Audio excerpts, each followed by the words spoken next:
Hello guys, and this time we are reviewing a beautiful game called Dungeons of Aether. And disclaimer, I have hardly ever played dungeon crawlers. My main reasons for buying this game were the character design, the pixel art and the banging soundtrack available on the Bandcamp, and the intriguing battle system. The character design is absolutely superb. The artists have done an amazing job. The animations look equally fantastic.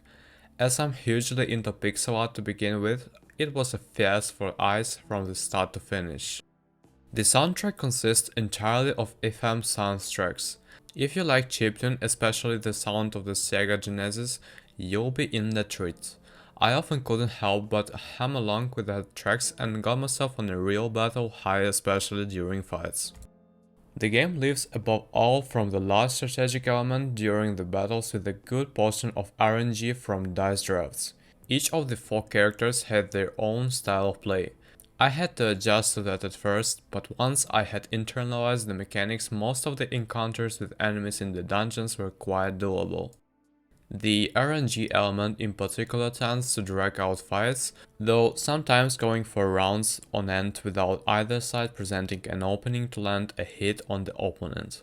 Often it seemed to be that the enemy AI would always play with minimal margin of error, even after I had lowered the difficulty from normal to story. The game ran me about 11-12 hours for story mode. There's a challenge dungeon mode too, so there's a fair deal of replayability here. Your mileage may vary, depending on your strategy in dungeons. The second one is the world building is very enjoyable, especially if you played Rivals of Aether. If this is your first foray into the universe, be prepared to have a couple references fly over your head. The narrative isn't going to surprise you, but it's well executed and the characters are distinct and charming.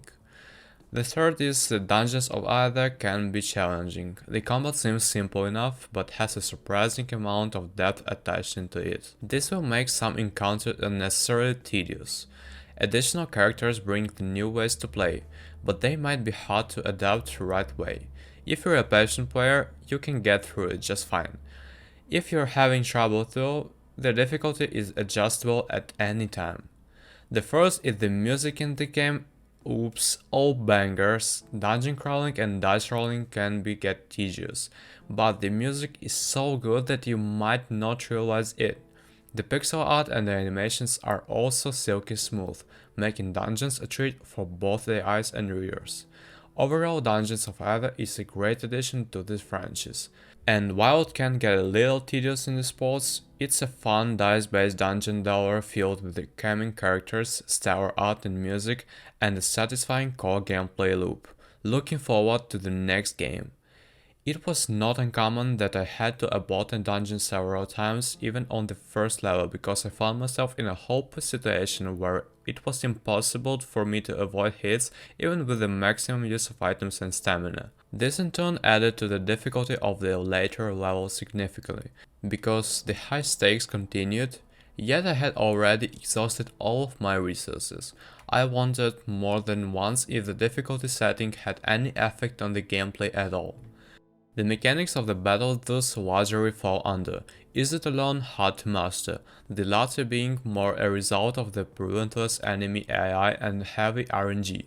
Casual players will be required to have a great deal of patience and a high tolerance for frustration, which the aforementioned otherwise great components of the game might struggle to compensate for.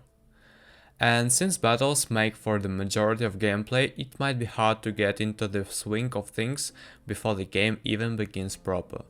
Despite this, I will still recommend this game. Even though I struggled with the sometimes violent difficulty curve in the beginning, I still had a good time in the catacombs of Julesvale, albeit a bit short-lived in story mode.